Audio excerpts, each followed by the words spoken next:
A sudden roar of engines tore through the air. Heads turned as a gang of motorcyclists sped down the congested road, their bikes weaving dangerously close to pedestrians. The riders, a pack of young men with cocky grins plastered on their faces, reveled in their reckless antics. Cars swerved to avoid them, vendors cursed, and mothers pulled their children close, but the bikers only laughed. In the middle of this frenzy, a small, elderly woman appeared.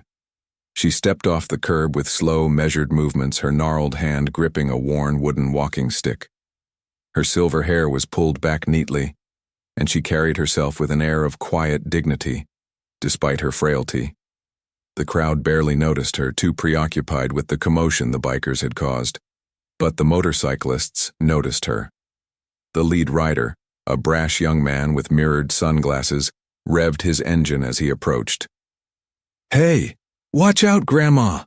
he yelled, his voice dripping with mockery. His companions joined in, circling her like predators, their engines growling like hungry beasts. The old woman stopped in her tracks, trapped in the middle of the street as the motorcycles swirled around her. The insults came quick and cruel. "Think you can make it across, old lady? Careful, don't break a hip. You sure you're not lost? Shouldn't you be at a retirement home?" Some onlookers laughed nervously, uncomfortable but unwilling to intervene. Others averted their eyes, pretending not to notice. The old woman, however, didn't flinch. She stood her ground, her eyes fixed firmly ahead. Her silence was unnerving. There was no fear, no anger, just a steely calm that seemed almost out of place amidst the chaos. The riders, emboldened by the lack of reaction, grew bolder. The lead biker revved his engine again, edging closer to her. "Hey, maybe you should speed up, Grandma," he taunted. "Don't want you holding up traffic." For a moment the world seemed to hold its breath. The crowd, the bikers, even the relentless noise of the city, all fell into a tense silence as the old woman finally moved. She reached into her small worn handbag and pulled out a battered flip phone. Her hands, weathered and strong, flipped it open with deliberate precision. The bikers paused, their laughter faltering. What was she doing? Calling for help? Did she think anyone could stop them? Her voice when she spoke was steady and cold, cutting through the tense air like a blade. "Bravo, Charlie Alpha," she said, her tone calm but commanding. "This is a code red. Immediate response required." The motorcyclists exchanged confused glances. The leader scoffed, trying to mask his unease with bravado. "What's that, Grandma? Some kind of secret code? You think we're scared?" The old woman didn't answer. She simply snapped the phone shut and slipped it back into her bag. Her posture remained rigid, her gaze unwavering. The crowd began to murmur, a mix of confusion and intrigue rippling through the onlookers. "What did she say?" One person whispered. "Was that military jargon?" Another asked, their voice tinged with uncertainty. But before anyone could piece together what was happening, a low, ominous rumble echoed in the distance. It wasn't the sound of more motorcycles. It was heavier, more deliberate, something far more serious. And it was coming fast. As the low rumble of engines grew louder, the old woman remained unmoving, her slim frame a stark contrast to the chaos around her. The sun glinted off the silver streaks in her hair, now illuminated like a halo in the afternoon light. The crowd's attention, once scattered, began to fixate on her. There was something in her demeanor, an air of quiet authority that didn't fit the frail image she presented. Her back, though slightly hunched, straightened subtly as she stood in the middle of the street, her weathered hands resting lightly on her walking stick. She wasn't just waiting, she was commanding the moment. For a woman her age, her face bore remarkably few lines. Those present told stories of strength rather than time. Her piercing gray eyes, sharp as flint, swept over the bikers and the crowd alike, unflinching in the face of their earlier ridicule. She exuded a calm control, like someone who had faced far worse than jeers and reckless youth. A hush settled over the bystanders. Some whispered, their curiosity growing. "Who is she? She looks so calm, like she's not even scared." "Did you hear her on the phone? What was that about? The motorcyclists, however, remained cocky, though a flicker of unease crossed their faces. The leader leaned on his bike, trying to reassert his dominance. "Look, lady, I don't care who you called, you're not impressing anyone." The old woman turned her gaze to him. Just a look, but it silenced him mid-sentence. Her expression was unreadable, her eyes like stone, and for the first time, the cocky grin faded from his face. Her silence was her weapon. She didn't need to shout or argue. She didn't need to prove anything. She simply stood there, her presence growing larger with every passing second. The air around her felt charged, as if she carried an unseen force that everyone could sense, but no one could name. It was then that a young man standing toward the back of the crowd gasped.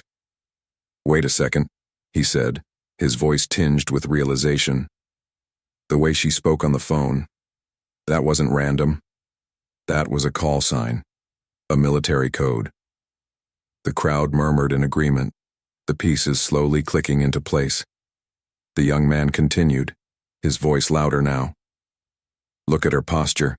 That's not just anyone. She's been in the military. I'm sure of it."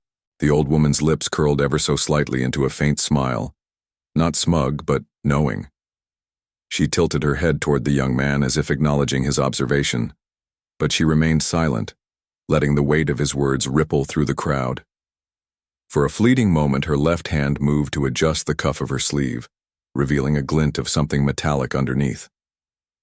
A sharp-eyed observer caught it, a watch, sleek and minimalist, bearing an insignia that was unmistakably military.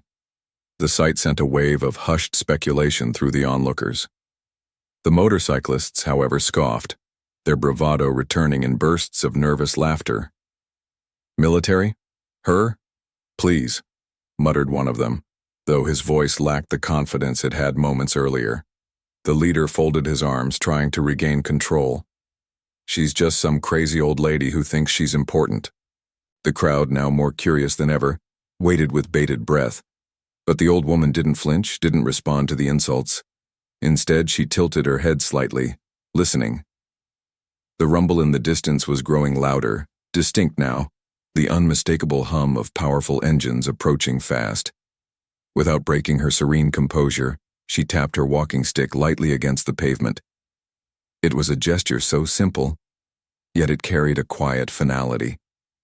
She spoke at last, her voice low and deliberate, but loud enough for everyone to hear. "Respect is a lesson best learned young," she said. Her words hung in the air like a challenge, silencing the nervous laughter of the riders. In that moment, she wasn't just an old lady. She was something more, someone who carried the weight of experience, of battles fought and lessons hard-earned, and everyone watching, whether they understood it fully or not, felt it. The rumble grew closer. The crowd's whispers faded and all eyes remained on her.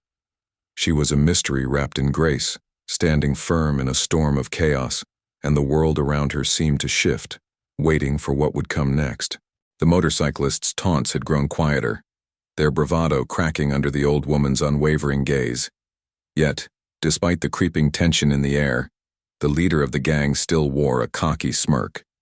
He leaned on his handlebars, his mirrored sunglasses glinting in the sun as if daring her to make a move. "Go on, Grandma," he sneered. "Make your big, scary call. I'm shaking in my boots." The old woman's eyes didn't leave his face. She reached into her handbag with deliberate calm, the action drawing the crowd's attention like a magnet. From within, she produced a battered flip phone, its once sleek plastic casing scuffed and worn with age. It was the kind of phone no one had used in decades, a relic of another era. For a brief moment, the crowd was still, holding their breath as she flipped it open. The faint click of the hinge sounded impossibly loud against the backdrop of murmurs and revving engines. Her hands moved with a precision that felt practiced, deliberate, as if she had made this exact call countless times before. The crowd edged closer, curiosity overpowering caution. The young man who had recognized the military code earlier whispered again, his voice tinged with awe. "She's not joking. That's a secure device. She's legit." The motorcyclists shifted uncomfortably on their bikes, exchanging uneasy glances. The leader, however, barked a nervous laugh. "Oh, come on. What's she gonna do, call in the cavalry?" Then she spoke, her voice cutting through the tense silence like a blade. It was steady, calm, and commanding. "This is Bravo Charlie Alpha," she said, enunciating each word with crisp precision. "Code red. Immediate response required. Confirm." The crowd froze. The words were alien to most, but their weight was undeniable. They didn't sound like the words of an ordinary citizen, not a plea for help, but a directive, a command. For a moment, there was no response. The only sound was the faint hum of the city around them, the occasional hiss of distant tires on asphalt. Then, from the small speaker on the phone, came a clear, clipped voice. "Copy, Commander. Response team en route ETA 5 minutes." The words hung in the air like a thunderclap.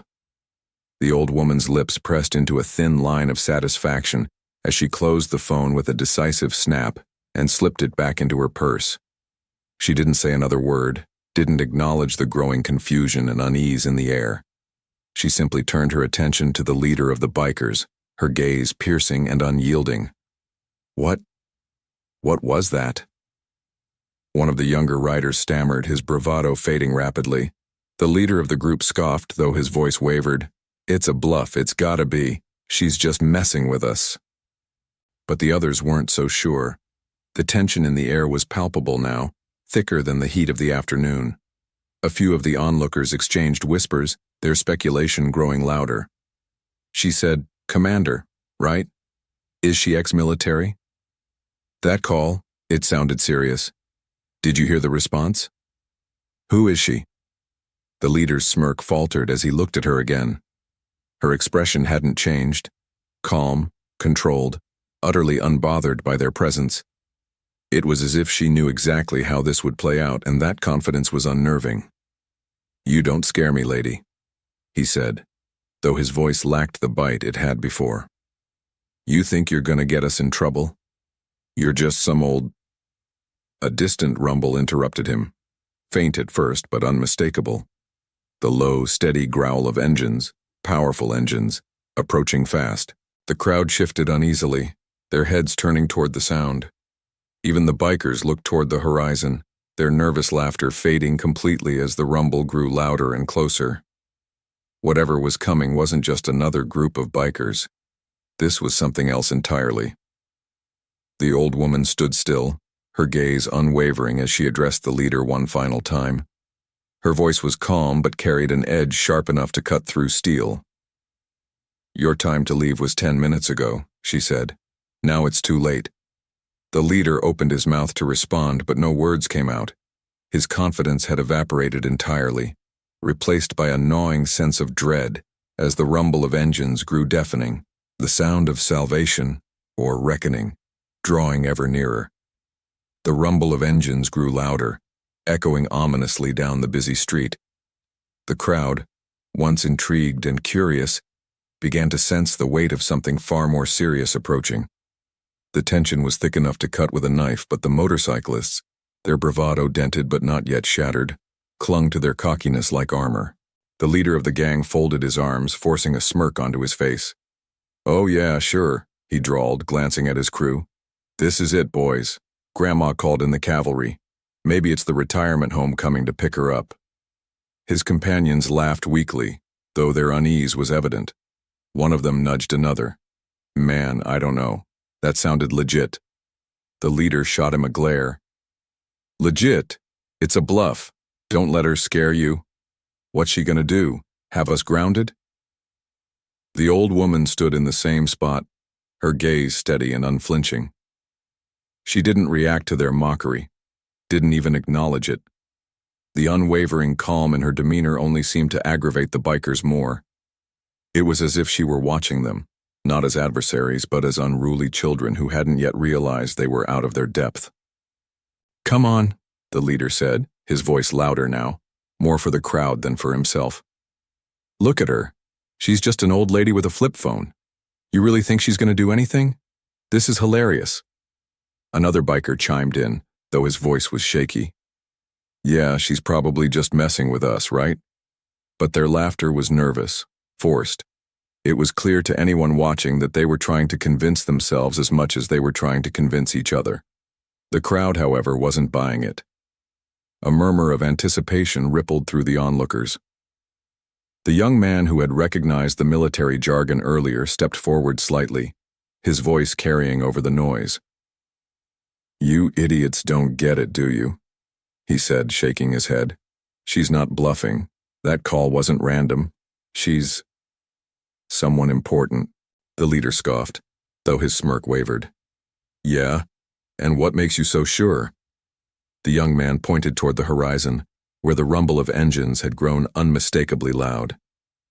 "Because whatever's coming is for her," he said, "and you're about to find out just how big of a mistake you made." The words hung in the air like a challenge. The leader of the bikers hesitated, his cockiness faltering under the weight of the crowd's growing belief in the old woman. He glanced toward the approaching sound, then back at her. She hadn't moved, hadn't said a word, but the sheer confidence in her silence was unnerving. "Fine," the leader said, trying to regain control. "Let's see what you've got, Grandma. Bring it on." The other riders exchanged nervous glances, but none of them dared to question him out loud. They revved their engines, a show of defiance, though their bravado felt increasingly hollow. "Yeah," one muttered, his voice lacking conviction. "What's the worst that could happen?" As if in answer, the first vehicle came into view, a sleek black SUV, its engine growling like a predator stalking its prey. The crowd gasped. Behind it, another appeared, then another. The motorcyclists' laughter ceased entirely as the convoy rolled onto the scene, their dark, polished exteriors gleaming under the sun. The SUVs slowed to a stop, engines idling menacingly. The bikers froze. The leader's jaw tightened, his hands gripping the handlebars of his bike. "Okay," he muttered, his voice low. "Maybe this isn't funny anymore." The old woman finally moved, the faintest smile playing at the corners of her lips. She tapped her walking stick lightly against the pavement, her voice calm and clear. "Too late to reconsider," she said. "You had your chance." The sound of doors opening broke the silence as uniformed men and women stepped out of the SUVs, their movements precise and deliberate. The insignias on their uniforms gleamed, catching the light. They weren't ordinary police. They weren't ordinary at all. The leader of the bikers swallowed hard, his earlier cockiness evaporating completely. "Oh no," he whispered. "Oh no." But it was far too late. The SUVs stood still, their engines purring ominously as uniformed officers stepped out in unison. Each of them moved with a deliberate precision that betrayed years of discipline, their sharp, pressed uniforms bearing insignias that spoke of authority. The crowd, now hushed, leaned forward, their curiosity piqued and their earlier amusement completely gone. The old woman still hadn't moved. She remained a statue in the middle of the road, her hands resting lightly on her walking stick, her expression unreadable. The air around her seemed charged with something intangible, a presence that demanded respect without her uttering a word. One of the officers, a tall man with a commanding presence, approached her. As he drew near, his face shifted. What had been a mask of professional sternness melted into something softer. Recognition dawned in his eyes, and to the crowd's astonishment, he stopped and saluted her. "Commander Hart," he said, his voice firm but filled with respect. "We're here as requested. What's the situation?"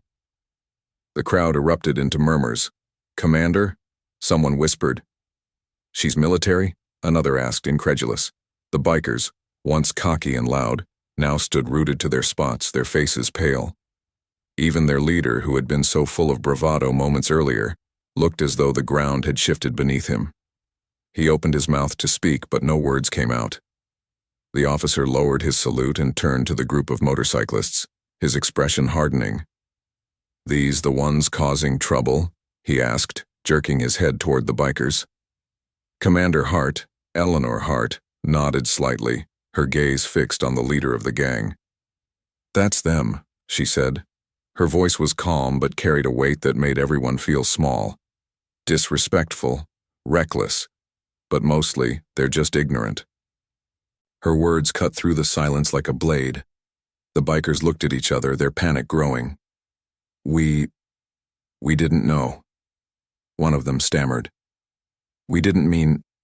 Eleanor's sharp gaze silenced him instantly. Ignorance is a poor excuse, she said. But perhaps you'll learn something today. The young man from the crowd who had spoken earlier about military jargon stepped forward hesitantly, his curiosity outweighing his nervousness. Excuse me, he said softly, addressing the officer beside her. Did you call her commander? Like she was in charge? What branch was she in? The officer glanced at Eleanor as if seeking permission to speak. She gave a small nod, and he turned back to the young man. Commander Hart, he began, his tone measured, was one of the highest-ranking officers in the Special Operations Command. She led missions that changed the course of conflicts, missions most people will never hear about. If you've slept safely at night, there's a good chance it's because of her work. The crowd gasped, their earlier whispers growing louder. Even those who didn't fully understand the gravity of what he'd said couldn't help but feel awe. The young man's jaw dropped. Special operations? He repeated. You mean, like classified missions? Black ops? The officer nodded. Exactly. Another onlooker chimed in, their voice shaky with disbelief. She doesn't look like she could have. She's just an old lady. At this, Eleanor finally spoke, her voice cutting through the murmurs like a whip. Age doesn't erase experience, she said. It doesn't diminish what's been done or the lessons learned. The uniform may be gone, but the service remains. Her words hung in the air, commanding silence once more. The young man stepped forward again, his eyes filled with respect. Thank you, he said, his voice trembling slightly, for everything you've done. Eleanor gave him a small nod, her expression softening briefly. It wasn't just me, she said. It never is. But I appreciate it. The leader of the bikers, visibly shaken, finally found his voice. We didn't know, he said, his tone a mix of fear and regret.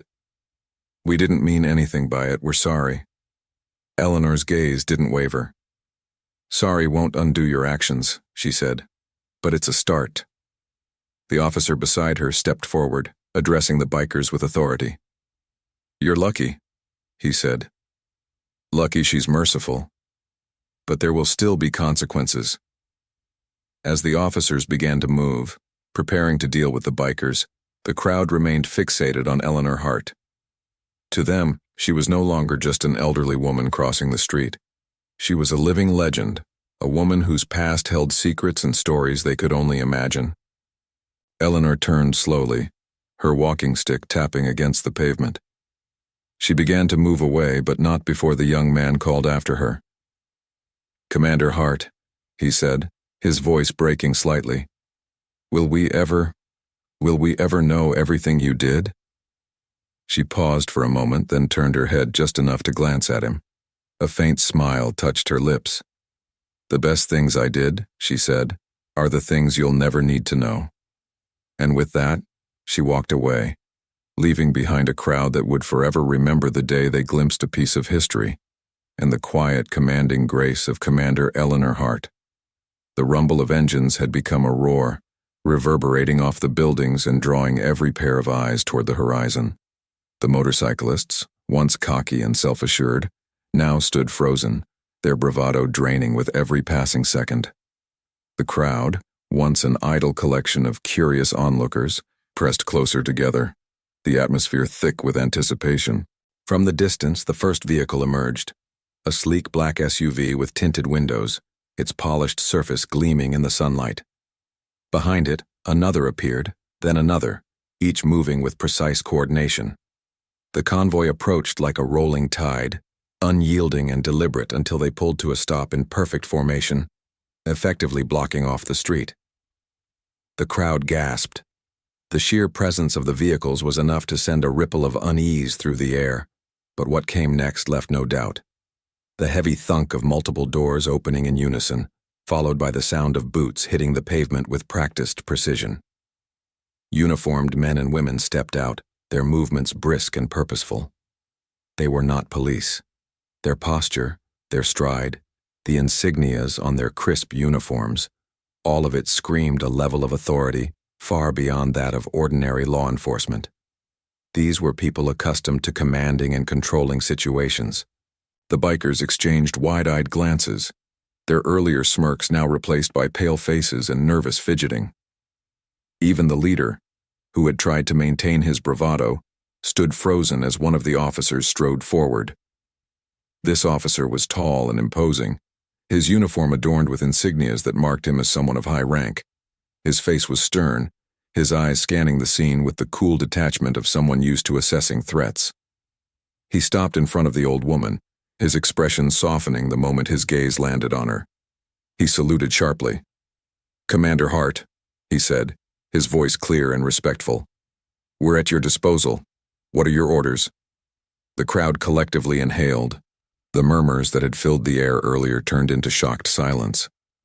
Commander? Orders? This was no ordinary old lady. The weight of her presence, the authority in her earlier phone call, it all made sense now. She wasn't just anyone. She was someone. Eleanor Hart nodded once, her movements deliberate and steady. "At ease, Captain," she replied, her voice calm but authoritative. "These men," she gestured with her walking stick toward the bikers, "need to learn some respect, handle them appropriately." The officer nodded, his jaw tightening. He turned toward the bikers, who flinched as his gaze fell on them. "You," he barked, his voice as sharp as a whip, "step forward." The leader hesitated, his hands twitching nervously. We didn't mean..." "Step forward." The officer's tone brooked no argument. Slowly, the leader obeyed, his swagger gone, replaced by the hesitant shuffle of someone caught in a very bad mistake. Behind him, his crew followed suit, their earlier bravado completely evaporated. The officers moved in, efficient and professional, corralling the bikers as if they were unruly recruits on their first day of boot camp. The leader stammered, his voice cracking under the pressure. "We didn't know, okay? We didn't know who she was. We didn't mean anything by it." The officer's expression didn't change. "Ignorance isn't an excuse," he said flatly. "You'll explain yourselves further in a controlled environment." As the bikers were escorted toward the SUVs, the crowd began to stir again, their whispers a mix of awe and curiosity. Who was this old woman who commanded such respect? What kind of life had she led to warrant this level of response? One of the younger officers, clearly in awe himself, stepped forward hesitantly. "Ma'am," he said softly, addressing Eleanor, "is there anything else you need from us?" Eleanor turned to him, her expression softening slightly. "You've done enough, son. Thank you."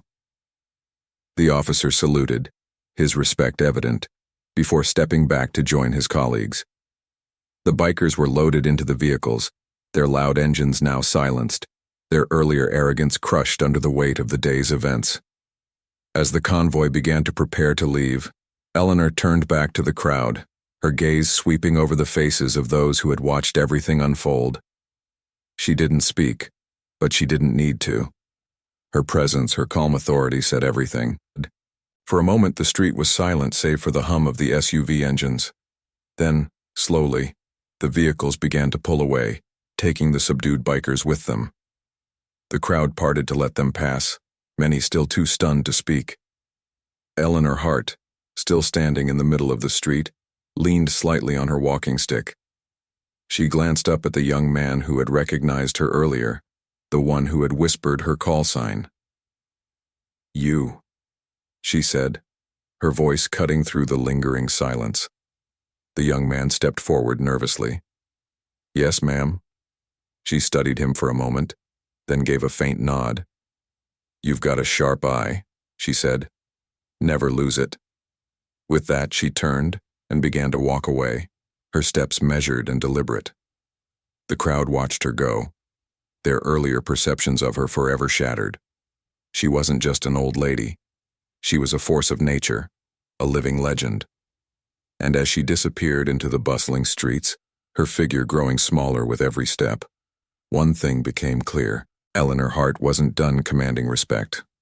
Not by a long shot. As the last of the SUVs disappeared into the distance, taking the subdued motorcyclists with them, the street fell into an uneasy quiet. The crowd, still stunned by what they had witnessed, remained rooted in place, their eyes fixed on the small, unassuming figure in the middle of the road. Eleanor Hart stood there, her walking stick planted firmly against the asphalt.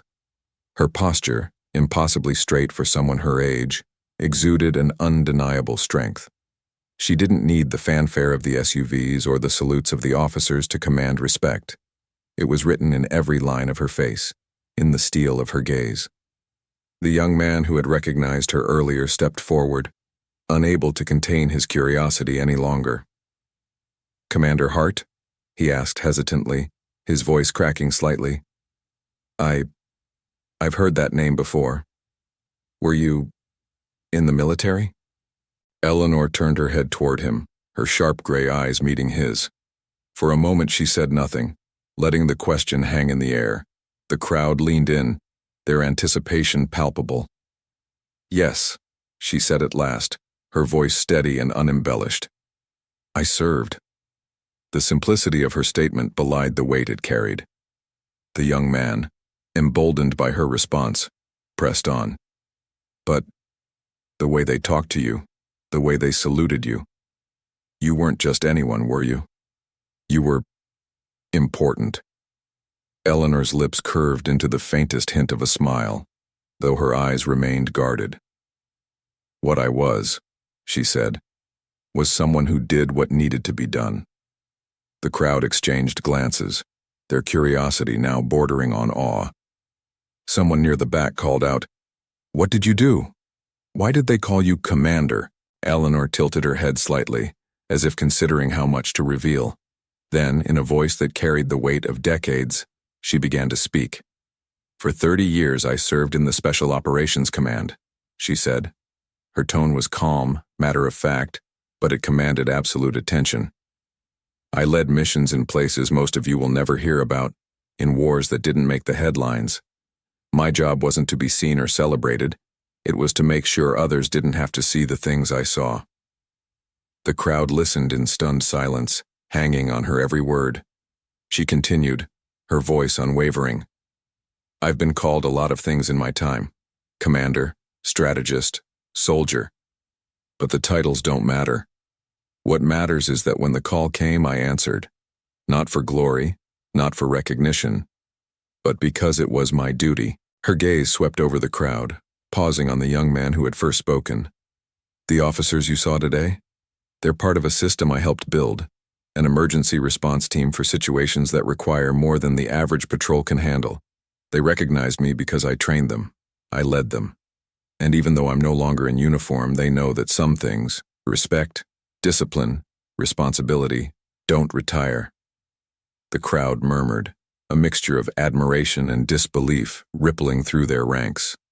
One of the older onlookers stepped forward, his face filled with wonder. You're Eleanor Hart," he said. "The Eleanor Hart. I read about you once in a military journal. They said you saved an entire unit from an ambush back in the 80s, that you held the line yourself."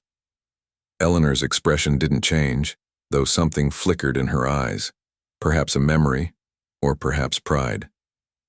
"That was a long time ago," she said simply, "and I didn't do it alone." The young man's voice broke the silence again, filled with awe. "Why didn't you tell them, those bikers? Why didn't you tell them who you are?" Eleanor turned to him fully now, her gaze softening just a fraction. "Because respect isn't demanded," she said. "It's earned, and those men needed to learn that lesson the hard way." The crowd stood in stunned silence, the weight of her words sinking in. Eleanor adjusted her grip on her walking stick and glanced toward the horizon, where the SUVs had disappeared. She let out a quiet sigh, then turned back to the young man. "You have a good head on your shoulders," she said. "Use it. And remember this. Titles and medals don't make you who you are. Your actions do." With that, she began to walk away, her measured steps carrying her toward the bustling heart of the city. The crowd parted to let her pass, their murmurs filled with newfound respect. As she disappeared into the distance, the young man turned to the older onlooker who had recognized her. "Did she really do all those things?" he asked. The older man nodded, his voice filled with reverence. "She did," he said. "And probably more than we'll ever know. She's a hero, the kind that doesn't need to tell anyone about it." The young man watched her retreating figure, a spark of inspiration igniting in his chest. "I won't forget her," he said quietly. "I don't think anyone here will." And he was right. Eleanor Hart had left her mark, not just on that street, but on everyone who had witnessed her quiet strength and unshakable dignity. For those who saw her that day, she wasn't just an old woman. She was a force of nature, a living legend whose story would be told and retold for years to come. The street was still buzzing with murmurs of awe and speculation as Eleanor Hart disappeared into the crowd. The bikers, however, had no chance to escape the reckoning they had brought upon themselves. The officers had corralled them to the side of the road, their sharp, no-nonsense commands silencing any attempts at excuses. The leader of the gang, his earlier swagger completely gone, raised his hands in a futile gesture of surrender. "Listen, we didn't know who she was, okay? We didn't mean anything by it." His voice wavered, cracking under the weight of his fear. One of the officers stepped forward, his boots hitting the pavement with deliberate weight. He was the same captain who had addressed Eleanor earlier, and his face was a mask of cold authority. "Ignorance isn't an excuse," he said firmly. "Your behavior was reckless, disrespectful, and dangerous. You've put yourselves and everyone around you at risk." "But we didn't hurt anyone."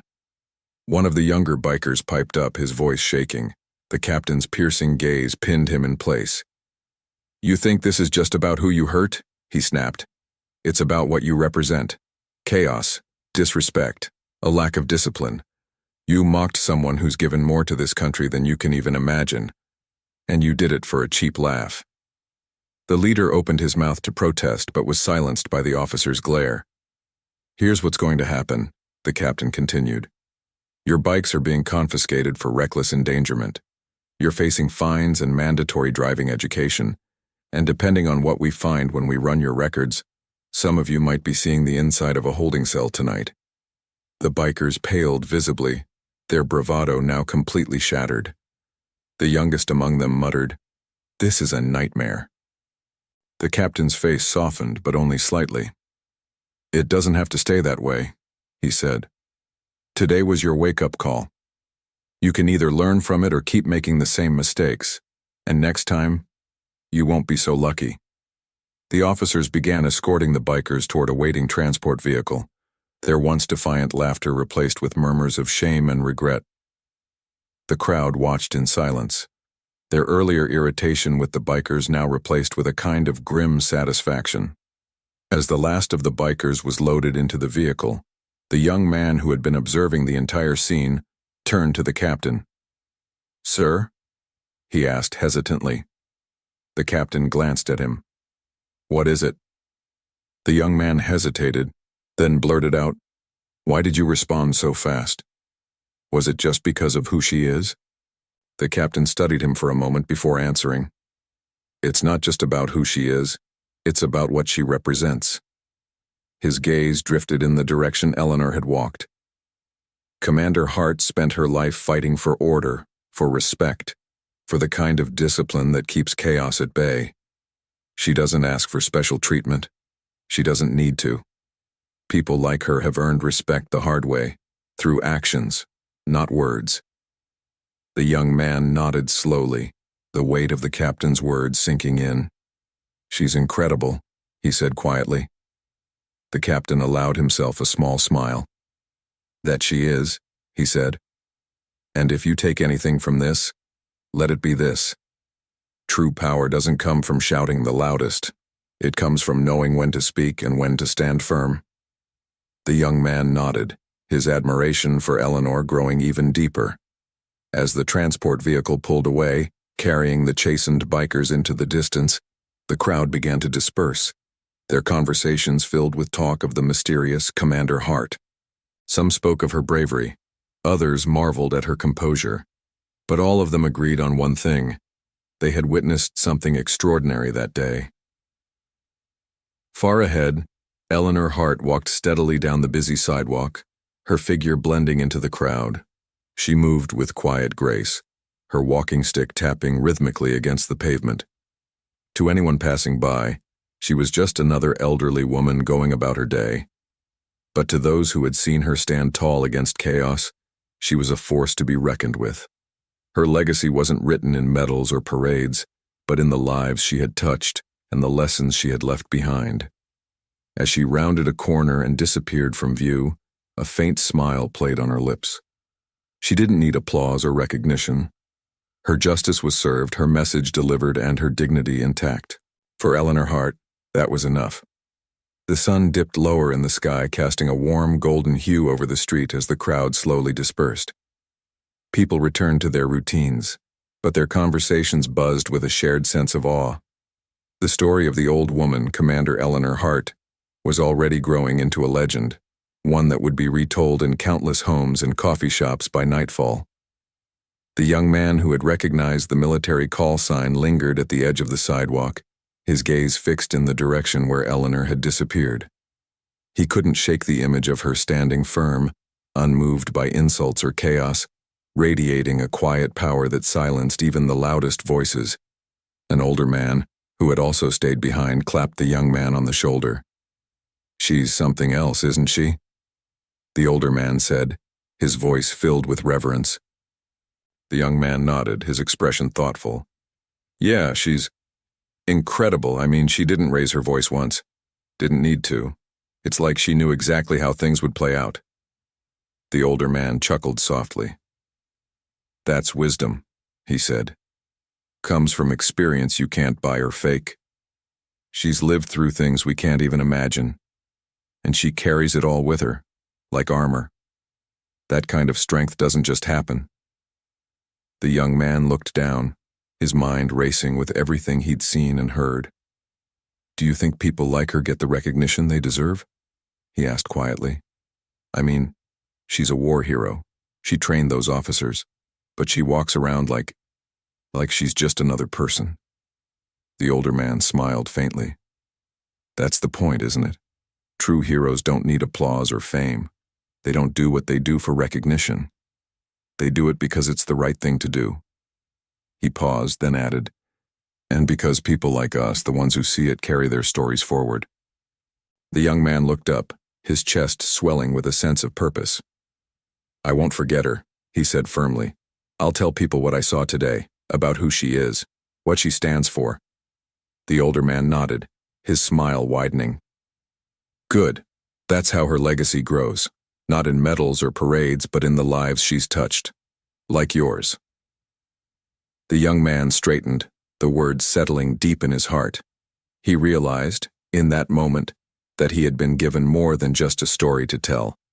He had been given an example to follow, a standard to strive toward. Commander Hart had shown him, and everyone else, that strength isn't loud, that dignity doesn't waver, and that true leadership comes from within. Far ahead, Eleanor Hart walked along the sidewalk, her figure a dot against the horizon. She moved with the same deliberate grace, her walking stick tapping lightly against the pavement.